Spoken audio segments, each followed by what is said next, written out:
बातमी नांदेडची आहे। नांदेडच्या हदगावच्या बंद चिंचोलीत लोकशाही मराठीचा इम्पॅक्ट दिसतोय। भूसंपादन न करता बांधलेली शाळा न्यायालयानं मूळ मालकाच्या स्वाधीन केली आहे।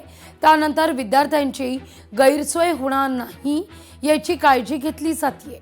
ग्रामपंचायतीच्या अधिकारातील शासकीय जागा या संदर्भात ठराव घेण्यात आला असून विद्यार्थ्यांकरता ती जागा उपलब्ध करून देण्यात येणार असल्याचं शिक्षण विस्तार अधिकारी गुणवंत काळे यांचं म्हणणं आहे। मी उभा आहे नांदेड जिल्ह्यातील हदगाव तालुक्यातल्या बनचिंचोली या गावामध्ये। या गावामध्ये आपण हे पाहतो ही आहे जिल्हा परिषदेची शाळा आहे। ही शाळा आज आपल्याला बकास दिसते। अगदी या ठिकाणी खंडर असल्याचा भास आपल्याला होतोय।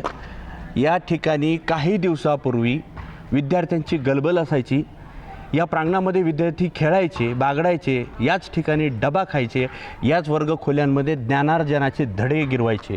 मात्र आज न्यायालयाच्या निकालामुळे ही शाळा बकास झालेली आहे, भग्न अवस्थेत आपल्याला दिसते आणि विद्यार्थी उघड्यावर आलेले आहेत। 4-5 इमारतीमध्ये शाळा बसवण्यासाठी त्यांनी आम्हाला सूचना दिलेल्या आहेत। हदगावचे गट विकास अधिकारी माननीय आडेराघव साहेब हे सुद्धा त्या स्पॉटवर उपस्थित होते।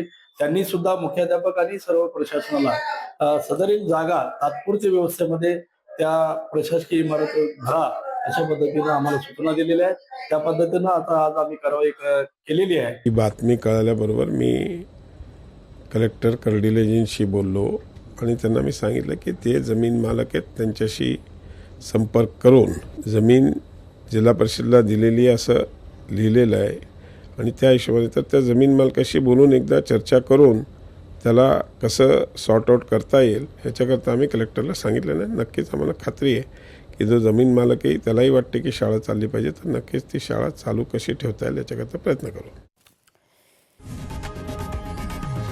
लोकशाही मराठी ऐका, पहा, जागरूक रहा।